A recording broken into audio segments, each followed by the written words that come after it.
7 Ford.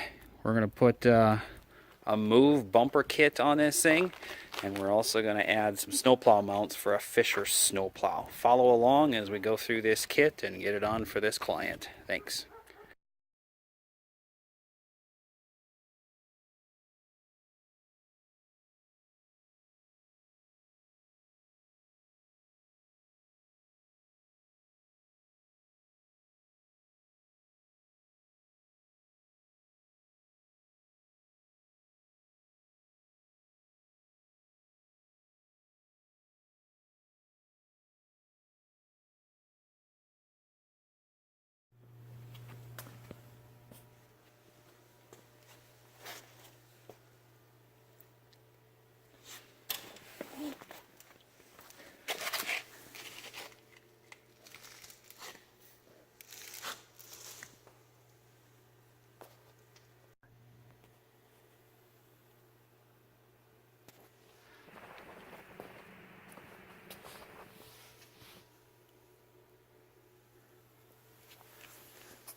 Bumper kit. This is the full grill guard.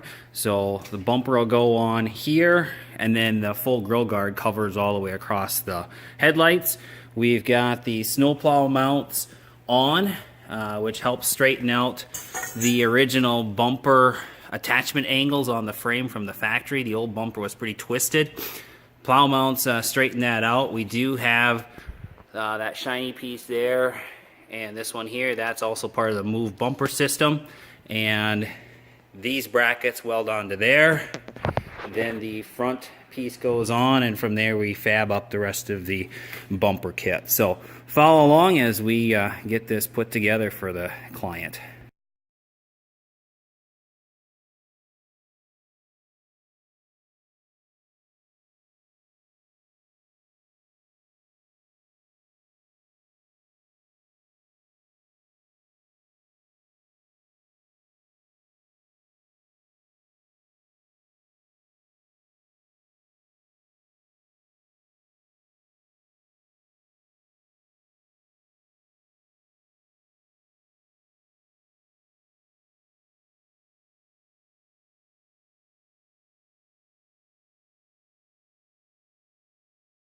We got this classic full grill move bumper kit, fully tack welded together.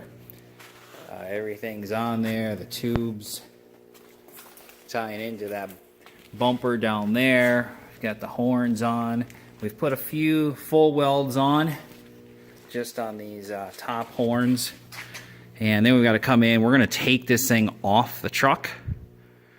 And that'll make it easier to position to get good welds all the way around. So next step, we're gonna hook onto it with the shop crane, carry the weight, and then get underneath there and get those bolts out, get her off, and start welding it up, and then we can grind it and get some color on it. The bumper unbolted. I've got it attached to my shop crane, knuckle boom on an old truck I put on there a number of years ago. Safe and easy way to hold that bumper up while you unbolt it. And now we're just gonna pop it loose and then swing it out of the way and get ready for welding.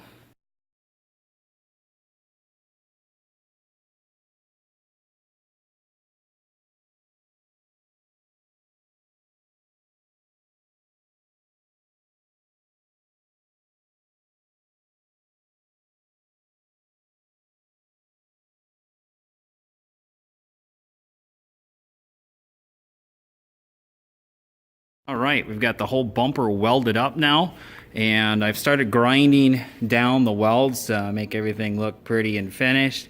I'm using a flapper disc. I prefer those over a grinding disc. They leave a nice finish, able to dress it up, make it look good, and get ready for paint. So we've got a little bit done here, and we've got a whole lot more to do. So we'll video again once we've got this thing all ground. It's all welded up and ground all done, and this back area on the upper horn for all the tubes for the grill guard is kind of ugly, and it's going to be hard to seal up. and it's also going to be a collection point for leaves, dirt, and what have you. So I cut out a strip of 16 gauge sheet metal and just tacked it in there. That'll keep all the debris from getting in there and causing potential rust problems. And then I also came in here behind where that horn comes on. I drilled a drain hole at the bottom there, and same thing on the other side here too. You can see that there's a drain hole, so that if any water does get in there, it has a way of getting out and not sitting there and causing rust. So we're gonna get this other side on and then finish prepping for primer.